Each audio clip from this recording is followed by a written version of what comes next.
Question number 7. What is your understanding of the meaning of climate gate?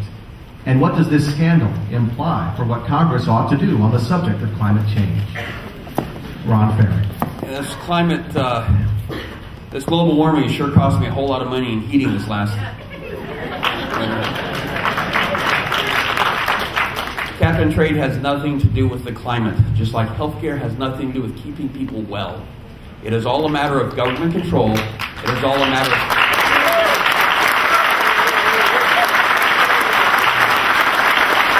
Is that the one am I coming to? It is all about promoting the socialist agenda of this administration. That's what climate gate is. That's what cap and trade is. Climate gate is simply the realization of Americans that there is no global warming. I was reading an article. There's roughly 1,100 sensors throughout the United States that are monitored by the government to try to determine how warm it is getting. And they're using the data from these sensors to show, yes, see, America, the environment, air is getting warmer. Over 1,000 of them were looked at, photographed.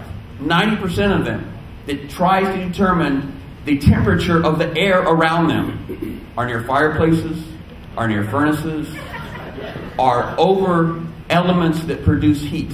So yes, that does contribute to global warming.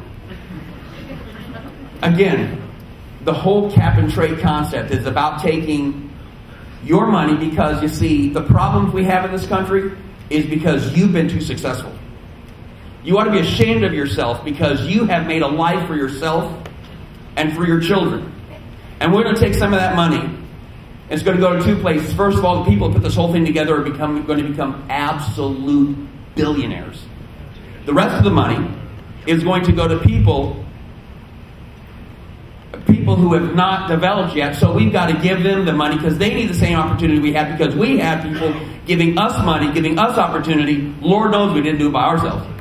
ClimateGate, I think, really got started with Al Gore.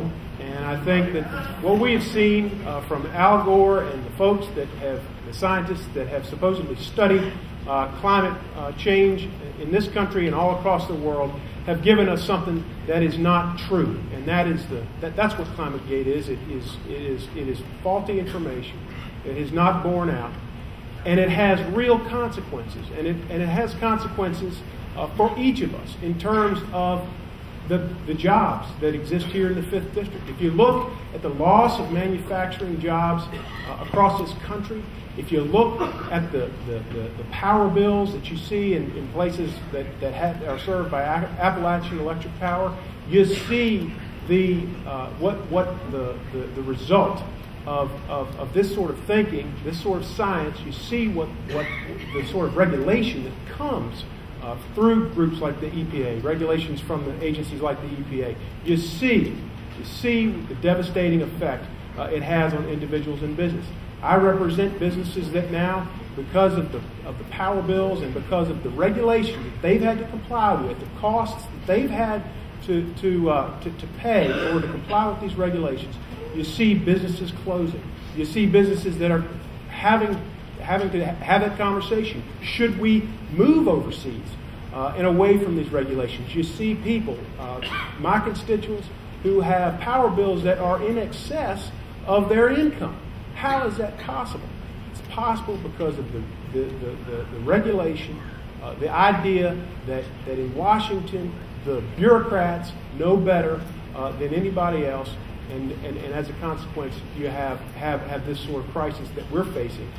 I pledge to you, if elected, I will go and try to repeal those regulations, turn back the clock on those regulations. Thank you. I think that probably everybody in this room feels that you should be good stewards of our environment.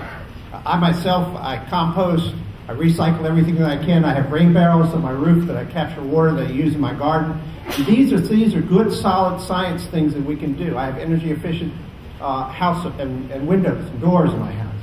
This is real things that we ought to be doing as a country to protect our environment. Now, let's talk about ClimateGate, because that's what it is, ClimateGate. I think this is very unsettled science. And I say it's unsettled because there's nothing really that's been proved that we have man-made global warming. In fact, the reason I think we've changed the term from global warming to climate change is because it can't be supported. Now, what we've got to do, this would be an absolute job killer if we were to pass the cap and trade. And if we were to live by climate gate and take that and say that this is the way we want to do business here in the country, what would that do to Southwest Virginia, to the clean coal energy down there, if we were to pass cap and trade? That's the last thing that we need in this 5th district, is anything that's going to take more jobs away from us or increase the cost of businesses doing business in the 5th district. I absolutely think that we ought to ignore what is going on with ClimateGate. We need to stand up as citizens and say this is not good science, it's unsettled science, and we shouldn't be basing what we're going to do in this country or any type of legislation on that. We need to concentrate on creating jobs, and we'll do that with energy efficiency and the kinds of things that I mentioned before. Thank you.